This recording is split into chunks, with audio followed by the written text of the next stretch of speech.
everybody. Welcome to Game Mess Mornings with me, Jeff Grubb, your host from GiantBomb.com, which is this episode is brought to you by MSI. Thank you for tuning in. In this episode, we're going to be talking about the best-selling games of July and what is possibly Nintendo's best Switch 2 upgrade yet.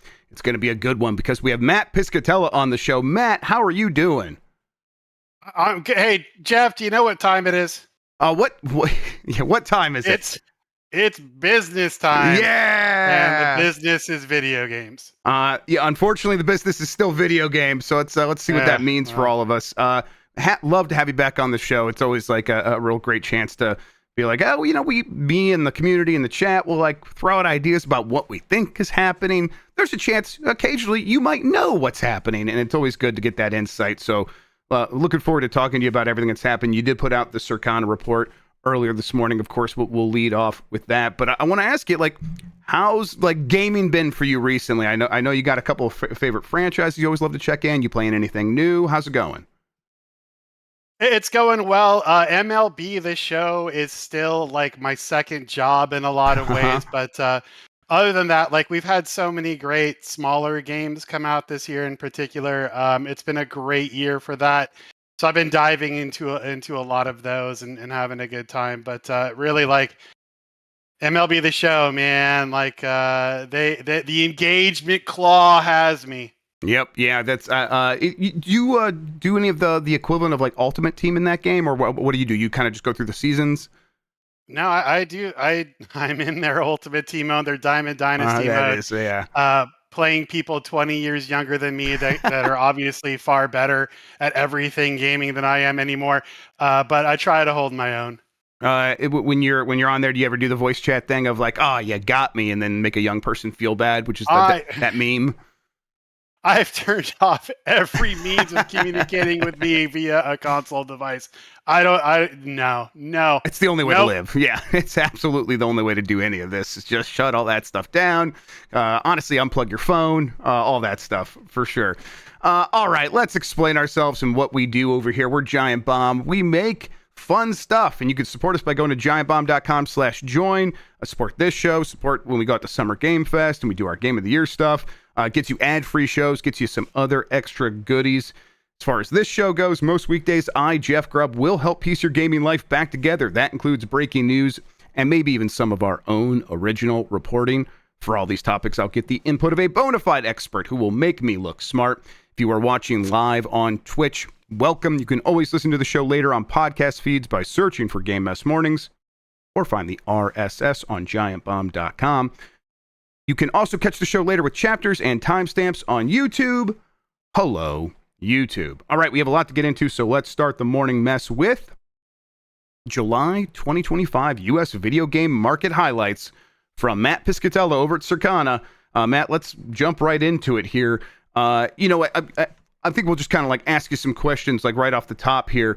We're looking at total video game sales up 5%. That's and that's for the month, and then down kind of even for the year to date. When you're looking at this stuff and you're making year-over-year comparisons, we're looking at the top selling games of the month, which we'll fully get into, but the top selling game was EA Sports College Football 26. When we look at the numbers, it's like the quick way to understand this, like EA Sports College Football on the console side of things was massive last year, and we're just down slightly from that big, huge reintroduction. And then what other color would you add to like what's going on in gaming right now? Yeah, it's very interesting month for reasons that I wasn't expecting. We did have spending up like 5%, like you said, year to date down slightly. It's about where we expected the market to be at this point. Right. And, we can get into the weeds about why we're seeing all the churn around developers and studios, considering that spending has been relatively flat. We can dig into all that. I think at the top level, though, consumer spending is okay. The winners are winning bigger. And we continue to have more and more games being introduced, meaning the average game is selling a little bit less.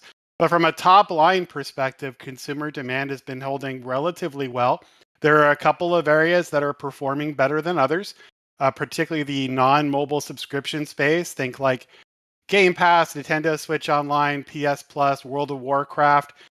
Star Wars: The Old Republic even has had a little bit of a surge. But in July, the big surprise to me at least was Free Fire on the mobile side. Yeah. Yeah, we partner with our friends over at Sensor Tower who provide the mobile outlook for us. And what they saw in July was a 7% increase in mobile spending, which is incredible because mobile is the biggest segment in content. What mobile does drives the overall content number. And Free Fire in particular had a great July. They did some partnerships that helped them do Naruto, that. yeah. Yeah, and then we have the Nintendo Switch 2 continuing to do very well, but there's some issues there with the older devices falling off a little bit more than perhaps would have been expected. But yeah, there's the gaming market is a big, convoluted, chaotic mess in the best of times, and right now it's not the best of times. But yeah, let's dig into all that. Yeah, let's dig in. Let's start with Free Fire a little bit, or at least the mobile space. And what I always think of when I look at the mobile charts or whatever, when I glance at them every couple of months or so, I guess it's usually like, oh, it's still the same games. Free Fire is like a little bit of surprise in that it's kind of been consistently climbing here in the United States. I'm assuming it's one of these games that's been around for a long time globally and is just kind of worming its way into U.S. devices in a really impressive way. Is that the story there?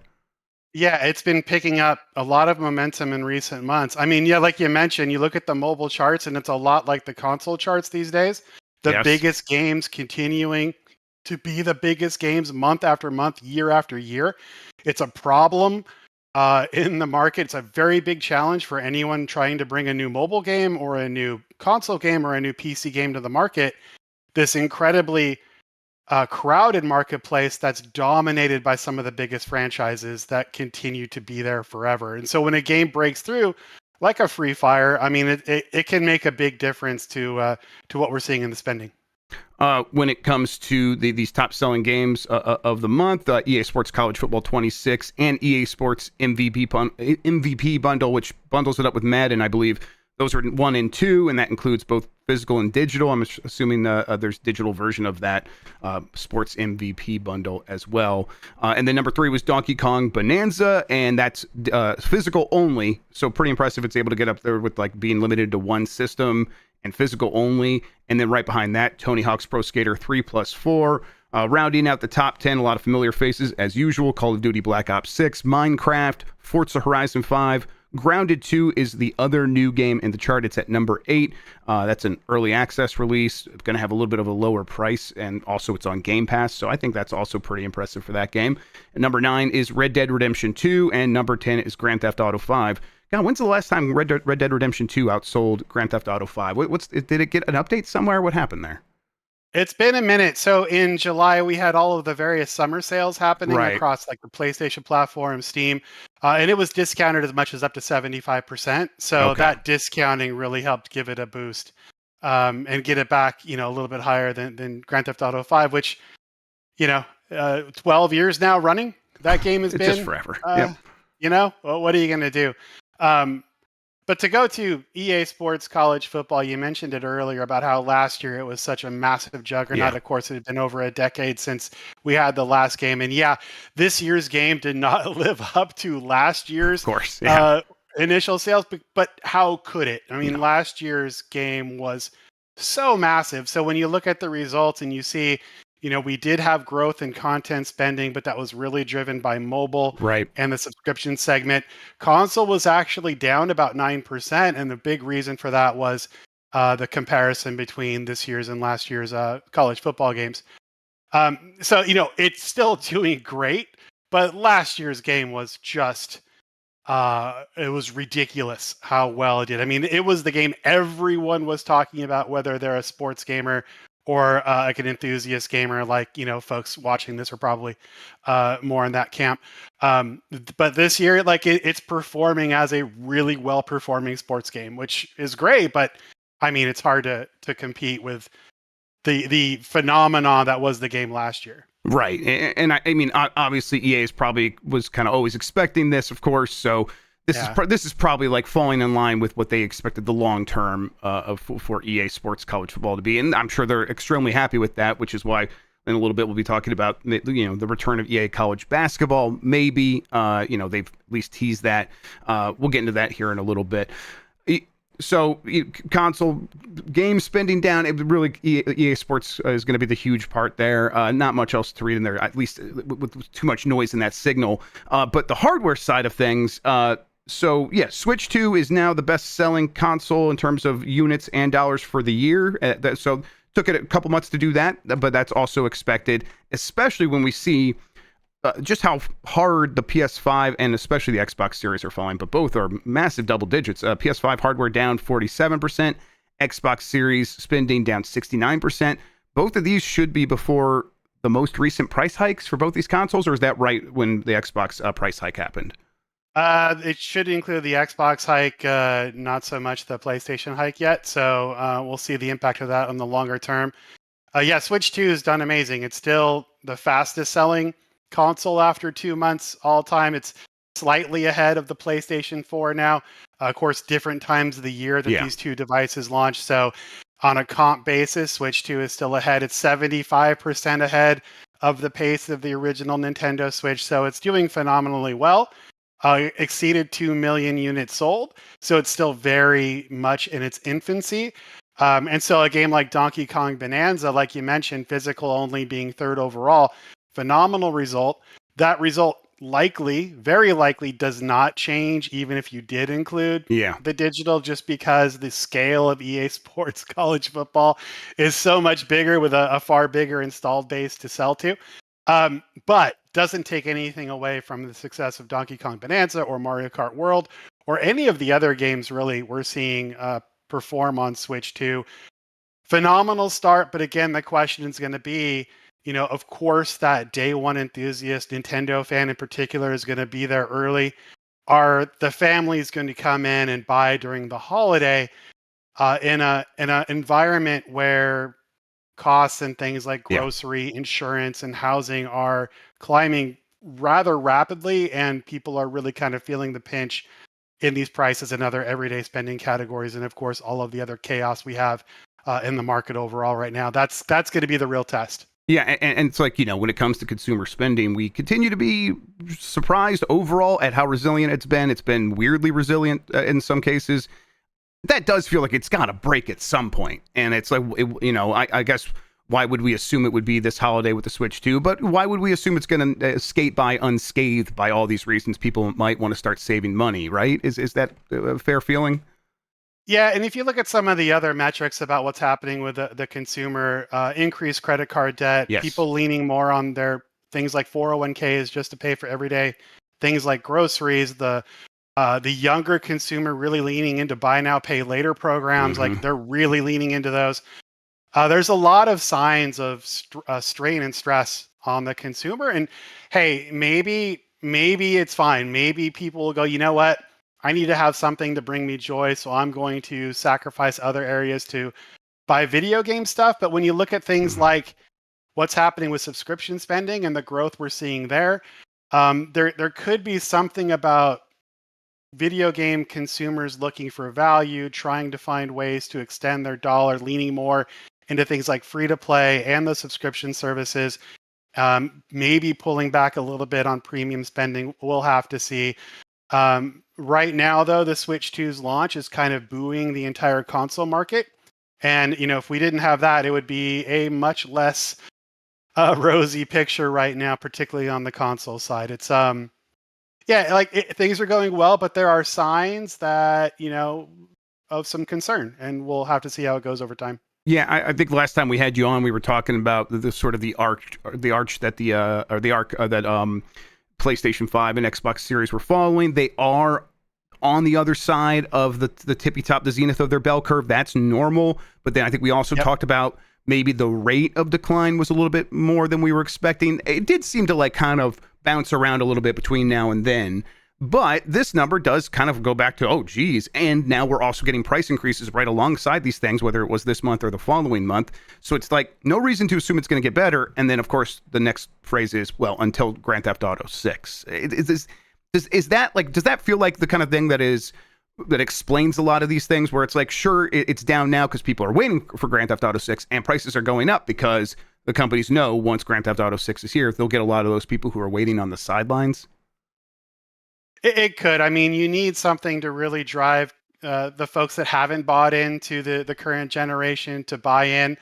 If they haven't already invested, they're waiting for that thing to come along that will get them to make that investment. And Grand Theft Auto 6 could certainly be that thing. But it is a question of momentum. Like, we have a cyclical market in the console space. It's been that way forever. This cycle's been particularly wild because, of course, it started in the middle of the pandemic with all the supply shortages early on. Trying to benchmark this generation off of prior generations is a disaster, just because of the way the curves have worked in terms of the demand. And now we have these price increases happening very late in the cycle that we've never seen before. And so we're going to have to see what the impact of that is. But yeah, I mean, the hope is that, Grand Theft Auto 6 does revitalize and get people back into buying these systems. I mean, they're not doing, the PlayStation 5 in particular is still ahead of the PlayStation 4 on a momentum basis, life to date. Still doing phenomenally well, still doing great worldwide.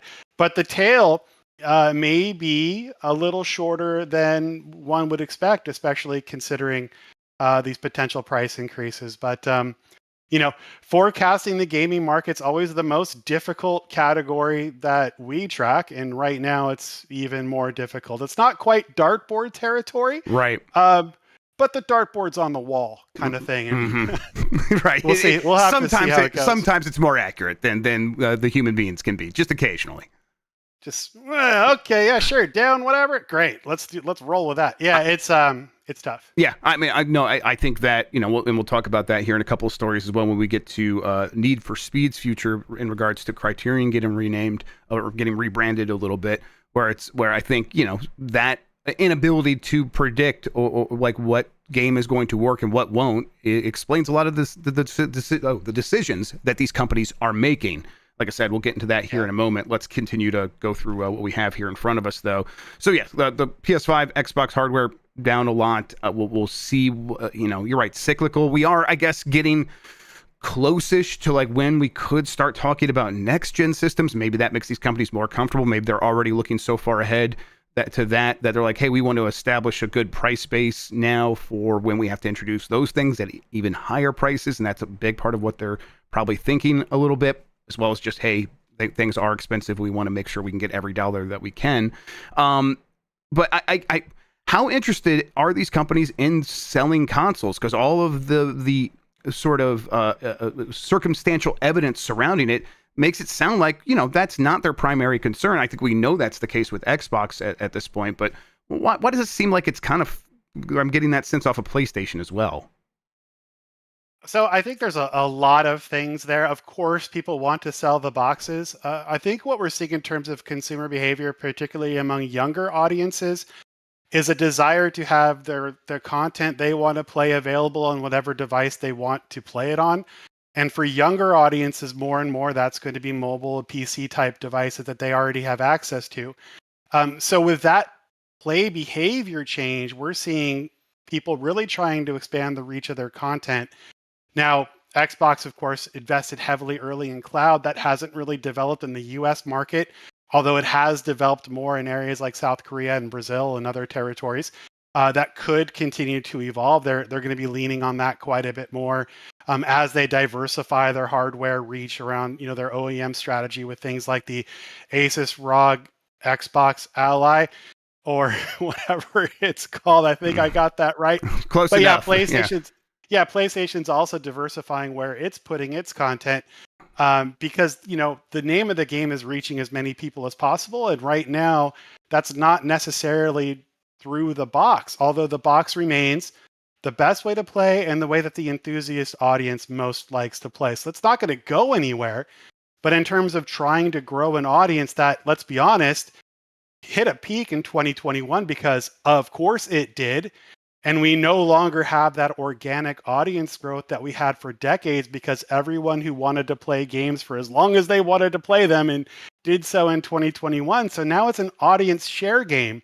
it's grabbing audience, Mm-hmm. grabbing hours. When before it was let's just grow the audience. So it's been a pretty massive mind shift away from a growth mindset to a share mindset, and I think that's one of the reasons why we're seeing so much diversification around portfolio strategies. It's a fascinating time. Yeah, and I think maybe the other thing there is when they look around to like what the next growth opportunity could be, it's not they're not seeing the obvious answer for what that would mean for the console business, right?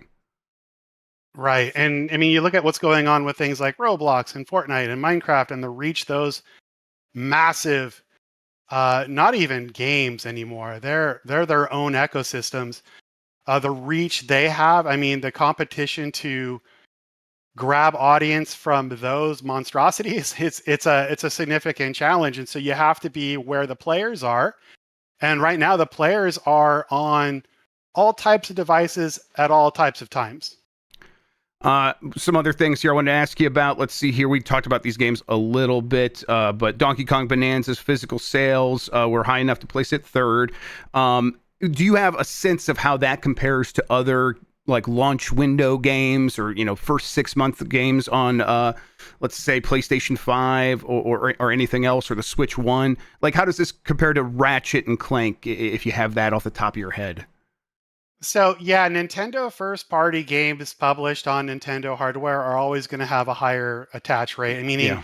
a higher percentage of people who buy the hardware are going to buy the Nintendo first party game than on Sony or Microsoft devices, for example, because on those devices, it's the big sports games, it's the big shooters that tend to have more audience pull. Whereas on Nintendo, I mean, people still buy Nintendo consoles to play Nintendo games. You've mentioned that I don't know how many times.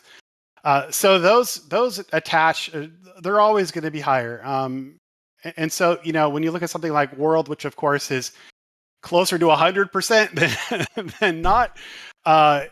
Bonanza's not there, but it's pretty darn good in terms of the percentage of folks that are buying it. So they just do a phenomenal job of connecting with their audience, with their content, and people have gotten mad at me before for saying that Nintendo's their own thing. Yep. But Nintendo's their own thing. Like, they do things differently, and it's worked out really well for them. And other folks have tried to copy that strategy, and it just hasn't worked so well because the audiences are different, and that's fine. Yep, exactly. Yeah, and it like that doesn't mean I think these companies should even stop trying to like figure out what their Nintendo-like strategy would be, but doing it exactly like Nintendo's just not going to work. Tony Hawk's Pro Skater 3+4 was number 4. Any idea how that compares to 1+2? Is it kind of like maintaining that momentum at all? Yeah, it has maintained the momentum, and in fact, it was a top 4 bestseller across PlayStation, Xbox, Nintendo, and PC. So this was a game that had pretty wide appeal. We'll have to see how long the legs are. These games tend to be like these more nostalgia-driven games. Not that it's, I'm not saying it's not a modern game. I'm not saying that modern people can't love it. It's old man shit. It is. I get it.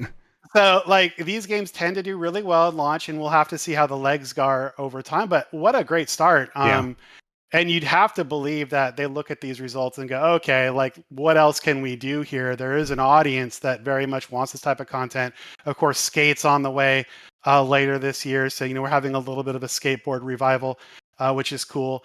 But yeah, really great start. Really great to see it have wide-ranging appeal on all the platforms. So you can't ask for much more than that.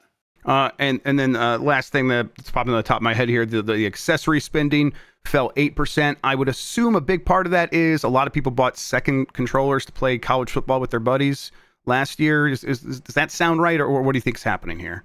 Yeah, there's a bit of that.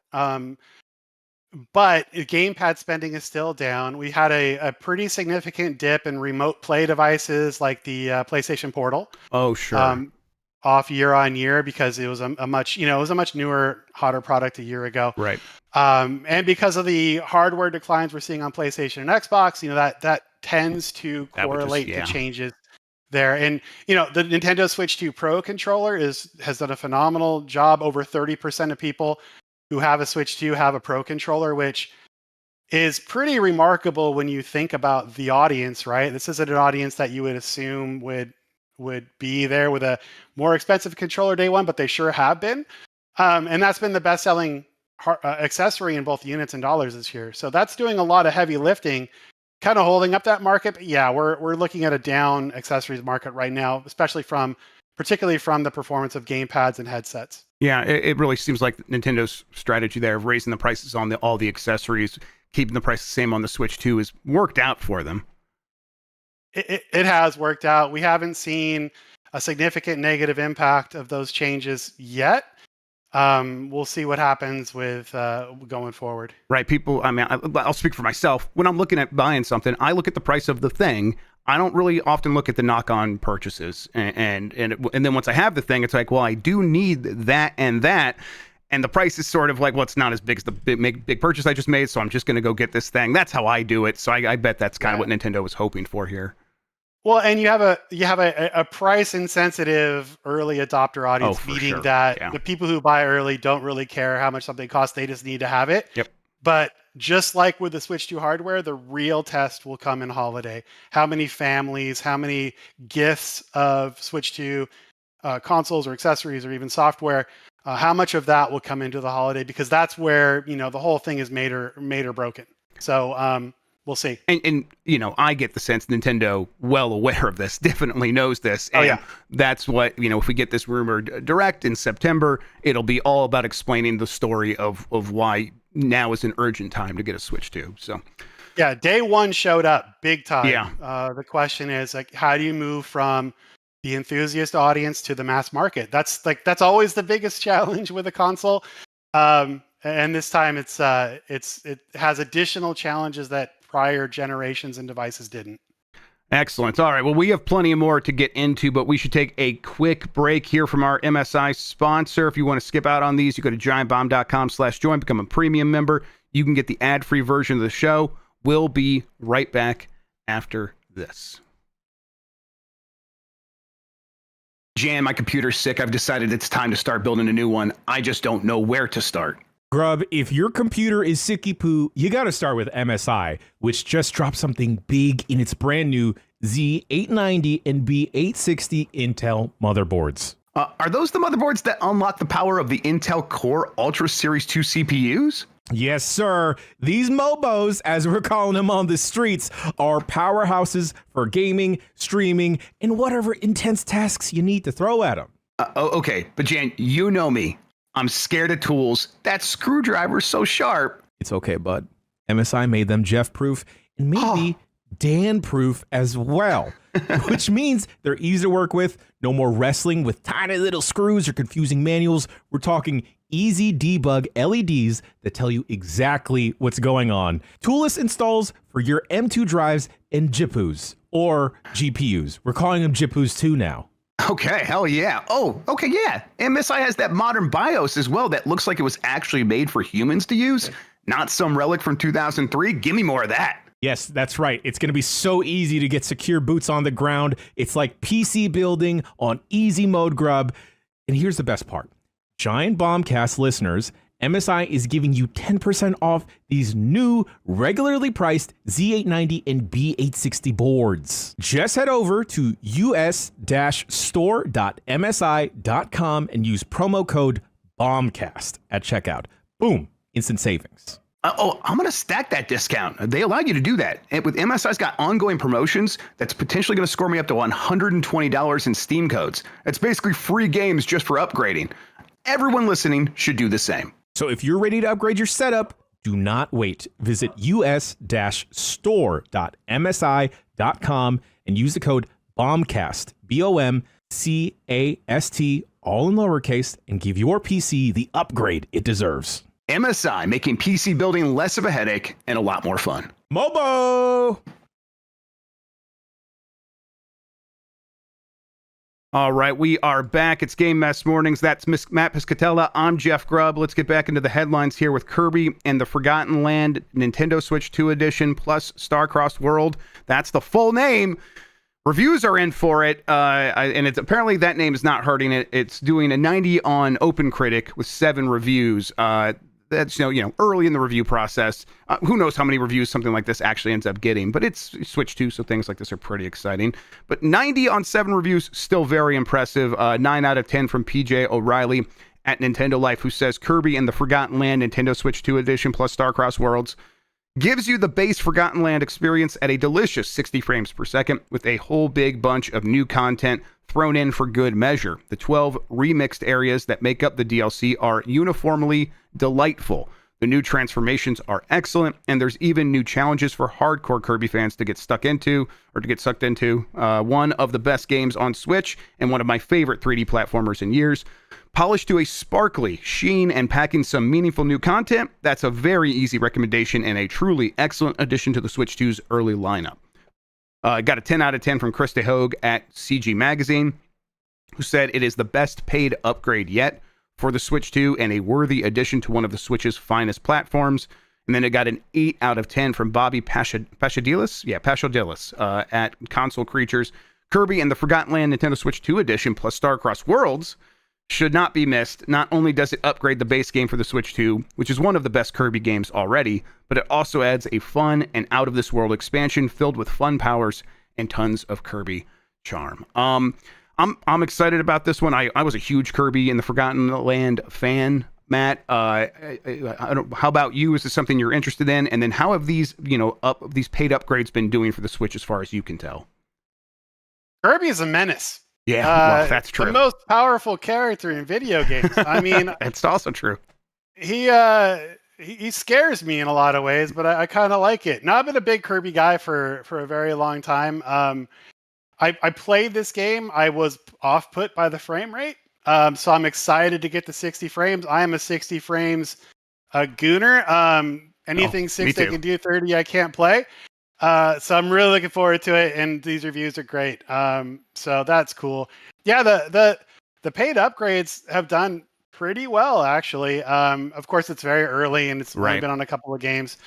And there's so many different ways to access them. In fact, I was having a conversation yesterday with some folks who, businessy folks who aren't really into gaming at all, haven't played anything really since the NES, trying to explain how people upgrade Switch games. That sounds very fun.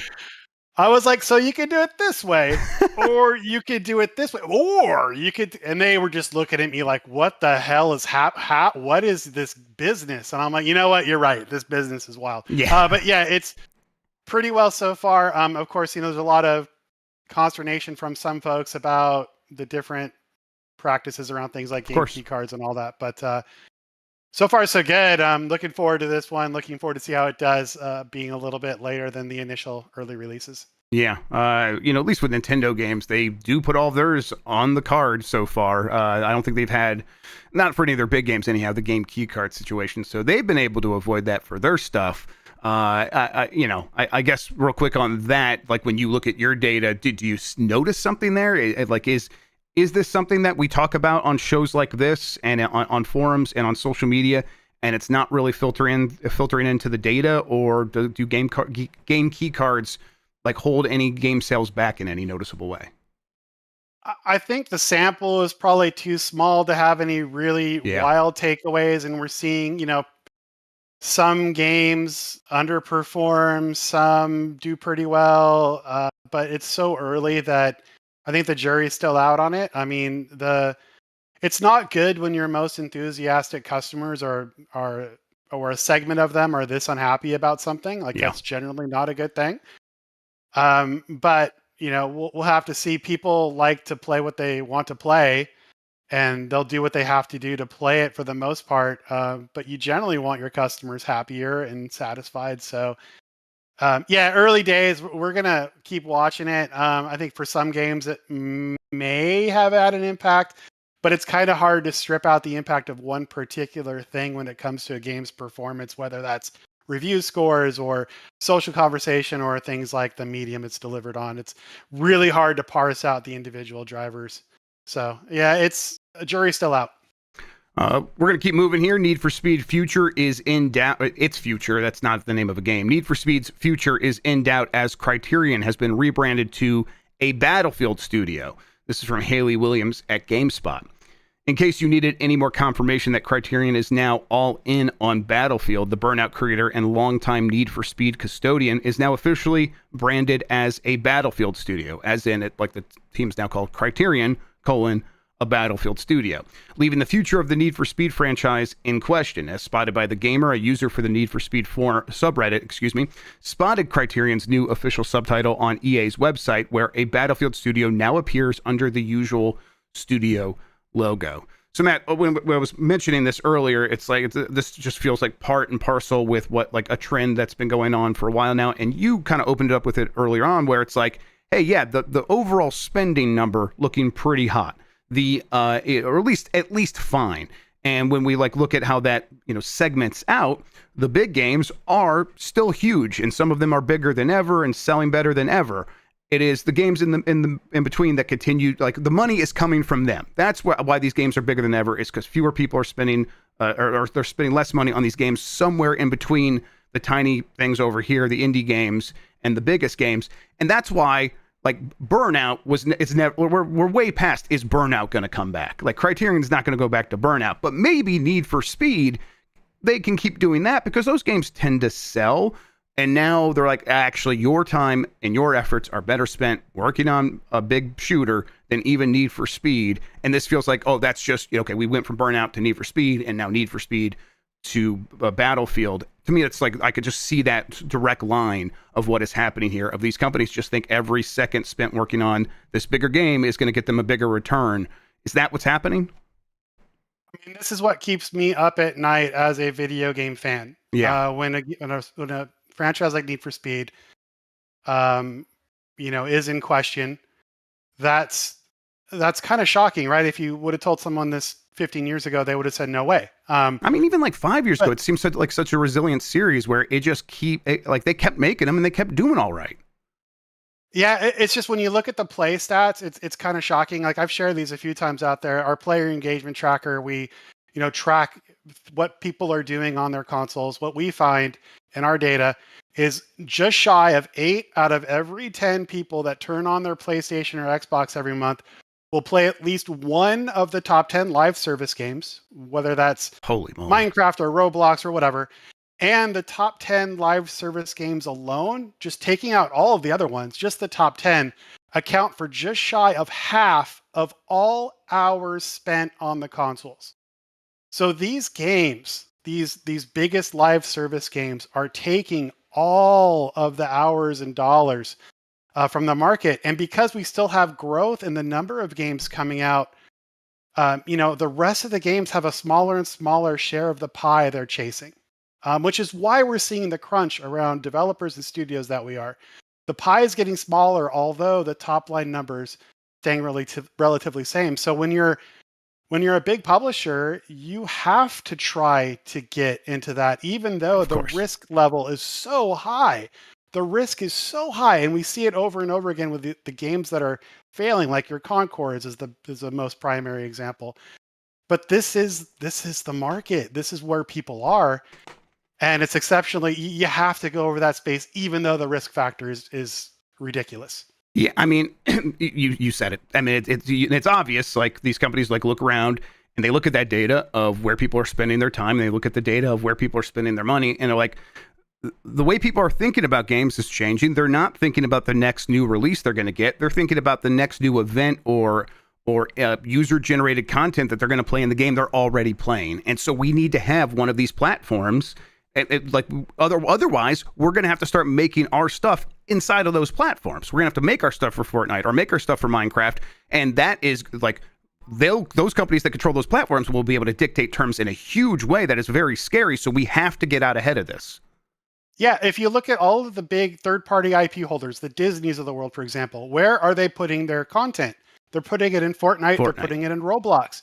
Roblox wants to take 10% of all gaming spend. Like that's their goal, and they have IP partnership programs in place to try to attract more IP into those ecosystems. So yeah, like it's absolutely changing. Now this audience, like the folks here watching this, they're like, what are you talking about? Like I played Expedition 33. That game was a huge hit.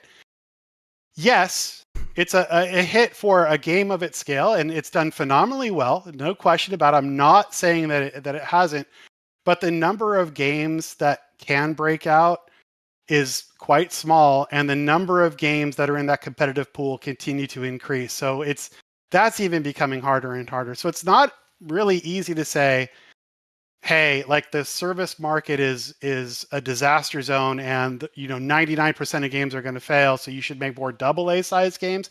It's not quite that simple, although it sure would be cool if it were, because like you said, a lot of the audience isn't thinking about what's next. They're thinking about just, hey, I have some time to game. There's Fortnite. I'm just going to click on that. And it's unfortunate that discovery has been very difficult, that trying to find new games, that people can't hear about new games online like they used to because of what's happened in the media landscape. Like it's very difficult and tough to try to make a new game these days. So yeah, I get why this is happening, even though there are all kinds of red flags around this approach. Yeah, I think that just speaks to these companies really are like lost for any other way to go. The fact that they keep hitting this brick wall, but they feel like I got to get on the other side of this brick wall. Because I look around and everything else is a void. Yeah, you look. It's like you're in Vegas, man, and you're at the craps table, and you had a bunch of money, and now you're down a bit. You're like, well, like I got to keep going, I guess, because what else are we gonna do? And that's scary. That's what keeps me up at night when it comes to the gaming market. Yeah, and it's just the timing on it. Timing on it's like such a it's evilly poetic that it's like games are getting easier than ever to make. And that's been a trend for a long time, but it's easier today than it was yesterday, and it will be easier tomorrow than it is today. And so we are getting more games than ever, and it just is that's eating away at the other side of that.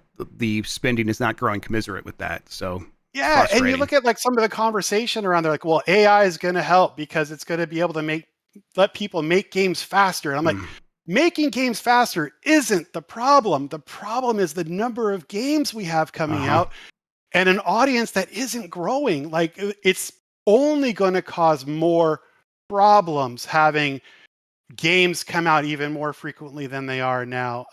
It's completely backwards, the conversation around getting games out faster and cheaper. That's the quantity of games in the market is not the problem. Right. What we're talking about is AI is going to be able to help create more content and things to put in the game. And it's like when we look at it as one big blob, there is more content than any human being could possibly play in 50,000 years. So what are we talking about really? If you're looking for the problem to spark a new fire, it's new ideas, and you're not going to get that from AI. It's new ideas. Discovery is so hard now. Trying to get your game noticed, even if you get 90 review scores, like trying to get your smaller game noticed is nearly impossible unless you get absolutely lucky. Something happens, or some magic in terms of what happens on social or somewhere. It gets picked up somewhere, but like trying to break through, like Hurdling just came out. Yeah.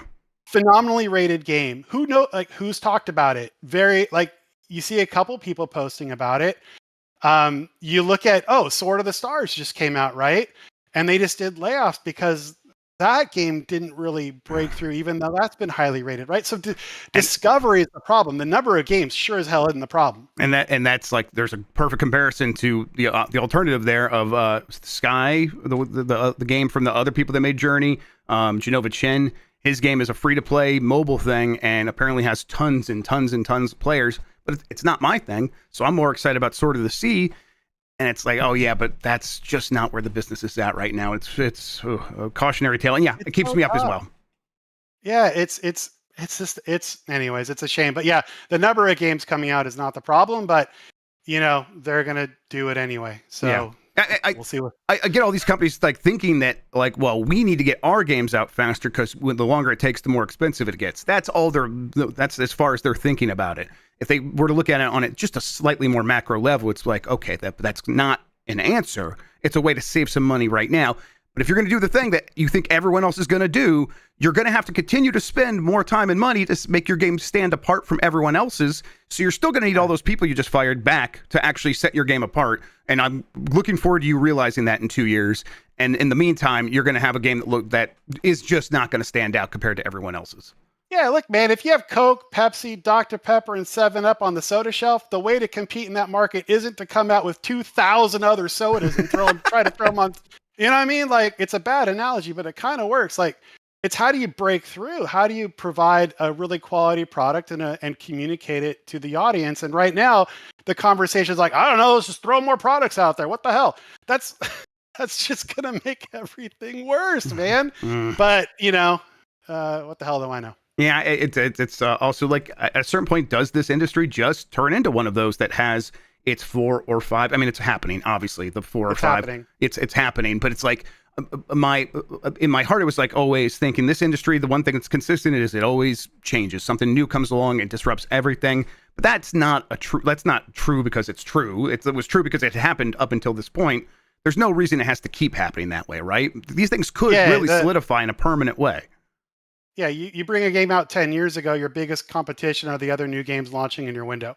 Now, no matter when you bring out a game, your biggest competition is Fortnite, Minecraft, Roblox. Like, it's a different world. It's not the way it was 10 years ago, 15 years ago. It's an absolutely different world. All right, let's get to these next couple of stories. Atari is re-releasing some of Ubisoft's best and forgotten games. This is from Darren Bonthus at GameSpot. When you think Ubisoft, you usually think about its tentpole franchises like Assassin's Creed and Rainbow Six Siege, but the company has also released several great small-scale games across PC, console, and mobile. Some of these IPs have been dormant for years, but Atari has inked a new deal to acquire 5 Ubisoft classics and bring them to modern platforms. As part of the deal, Atari has purchased the IP for Cold Fear, I Am Alive, Grow Home, Grow Up, and Child of Eden. These were all one-off games, save for Grow Home and Grow Up, which are related to one another, published by Ubisoft and developed by numerous teams, but in terms of console releases, most of them remain locked to Xbox 360 and PS3, maybe with the occasional PS4 port or something like that. Millions of players have experienced these worlds over the years, and this will open the door for longtime players to revisit those memories while inviting new audiences to discover them for the first time. Ubisoft VP of New Business, Deborah Papernick, said in a press statement, Atari has a rich gaming legacy and deep appreciation for these classic titles, and we're excited to see how they'll evolve and connect with players in fresh and meaningful ways. What is the business like for kind of plucking some games out from like the Xbox 360 era and reintroducing them today? I mean, obviously we talk about young people aren't necessarily buying a ton of games or even consoles, so it's not necessarily about like really introducing this to whole new audiences. It's probably people who maybe missed out on these things and giving them an opportunity to act on these now. Is this a trend you expect to see more of? Do you think it makes sense for Atari? What do you think? This is a weird one. Yeah. My thoughts immediately go to how it's highly unusual for companies to sell off IP. Like usually, no matter the size of the IP, you sit on it because IP is the most valuable asset. Even though you don't think it's worth much now, it could be in the future, and there's no reason to sell it if you don't have to. So, I've had some conversations like that. I've recently. It's for weird. Sure. Yep. It's why now? Why these IP? Why are you selling them? What's the driver of that? It's got to. Do you think it's got to relate back and circle back to Ubisoft has this new spin-off Ubisoft funded by Tencent that is focused on 3 games: Far Cry, Rainbow Six, and Assassin's Creed. And so anything not in that holy trinity is getting reassessed, and they're looking for any way to like make some money from it. And this led them here. Yeah, but even then, like you don't sell IP. Like that's just not something you do. Now Atari, they buy IP. That's kind of their jam, right? So this is right up their alley in what they do. But I look at this and go, that's interesting. So I don't know. Like the individual games, I think aren't as interesting a story as the strategic shift of now we're selling IP. Okay, interesting. Yeah, I mean, this is a Ubisoft that just a couple years ago made that Werewolf Within movie, a movie based on a VR game that they made years and years ago. It's a very good movie, apparently. I've not seen it, but people love it, apparently. But this is like they were trading on their IP even to that degree. So yes, selling it off is very strange. It could just be like a weird anomaly. If we see this again, I will be like, okay, what is happening here? What is going on? Exactly. Yeah. Like, they're doing all their restructuring. They're splitting teams out and everything else. Okay. They're making a lot of decisions about their future. Is this a one-off or are we like in clearance mode? Yeah. The implications of either of those things happening are different and meaningful. So we'll see. All right. The new EA college basketball game is nowhere near release. This is from Eddie McHugh at GameSpot. When EA teased in June that it was bringing back its popular college basketball franchise, some wondered where they might actually get something to play, or when, I should say. As it turns out, it's not going to be anytime soon, which is not much of a surprise. EA Sports executive Sean O'Brien told USA Today that EA is up for the challenge of building a new college basketball game. Currently, the company is, quote, in the process of trying to figure out how that could come together. And Sean O'Brien explains why that is challenging by saying he hopes for the new game to include every D1 men's and women's basketball team, and he admitted getting this done is a, quote, daunting task. O'Brien said the success of relaunching the college football series helped pave the way for bringing back college basketball. Obviously, we felt that we really captured lightning in a bottle with college football. I think we would love to try to do the same thing for college basketball, O'Brien said. There was a time where we got like multiple college basketball games in a year.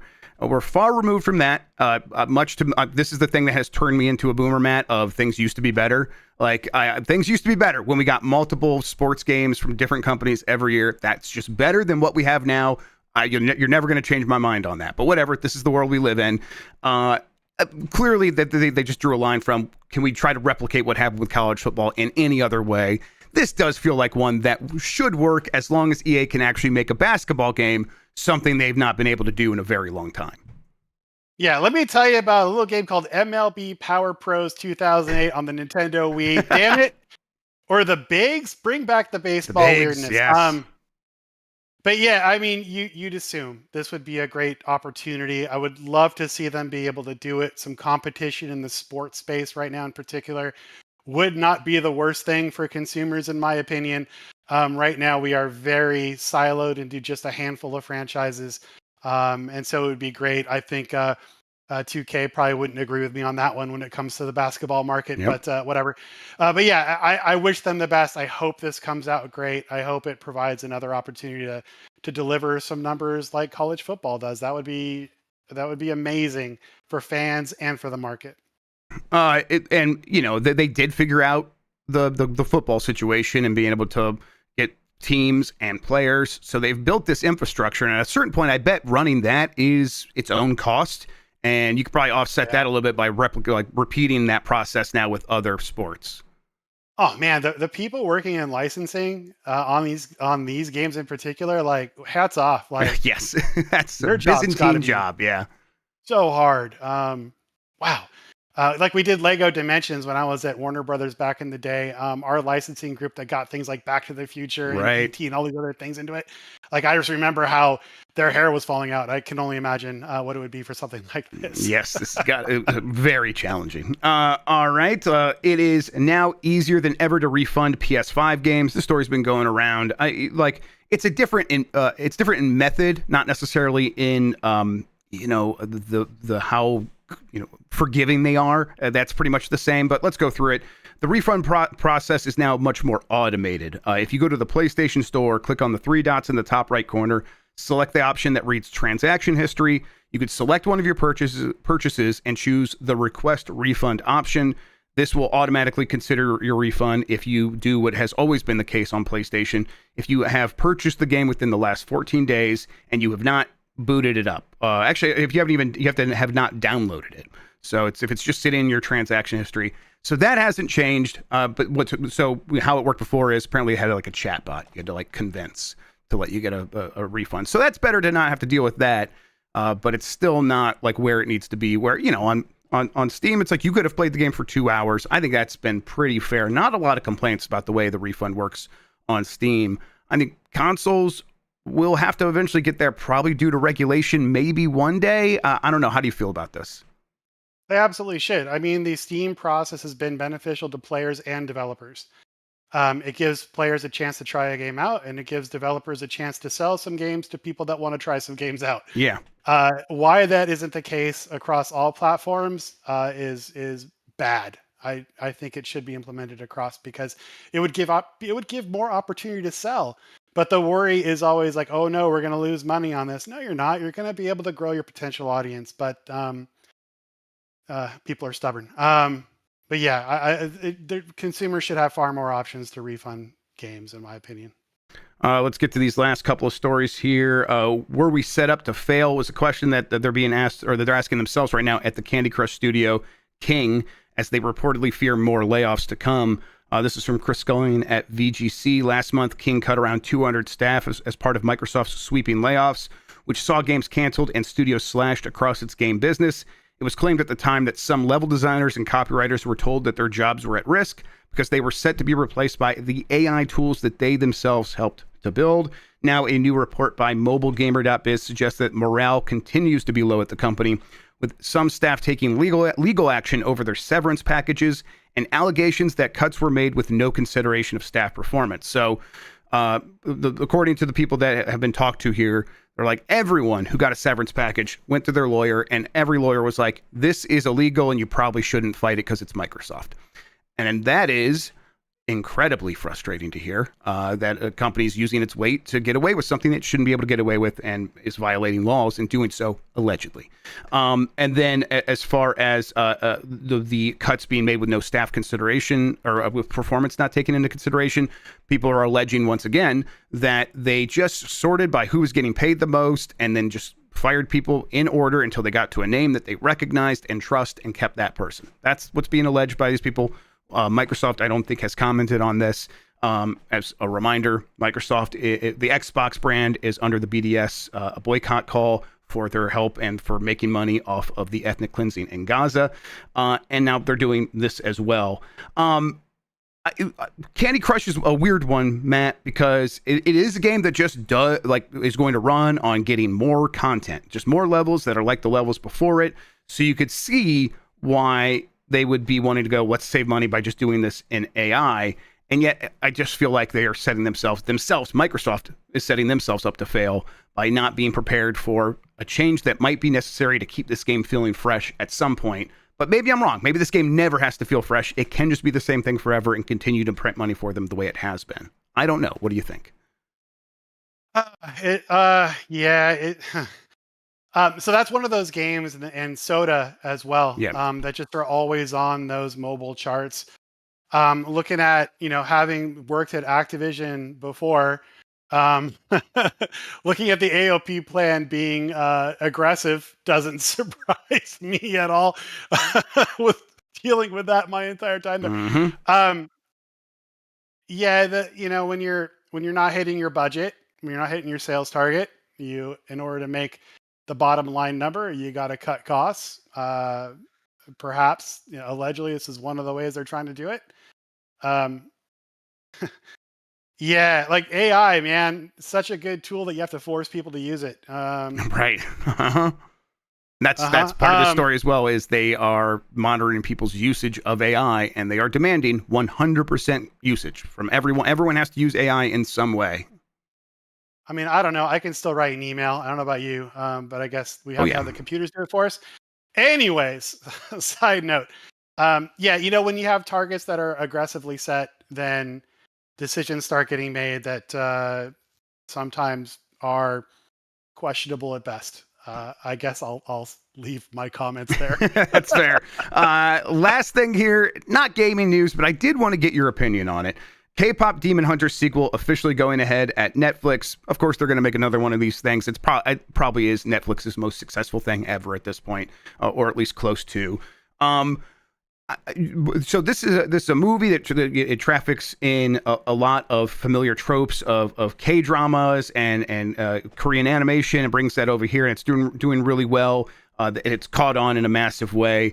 What do you think? What are the lessons that maybe gaming could learn from something like KPop Demon Hunters, if anything comes to mind?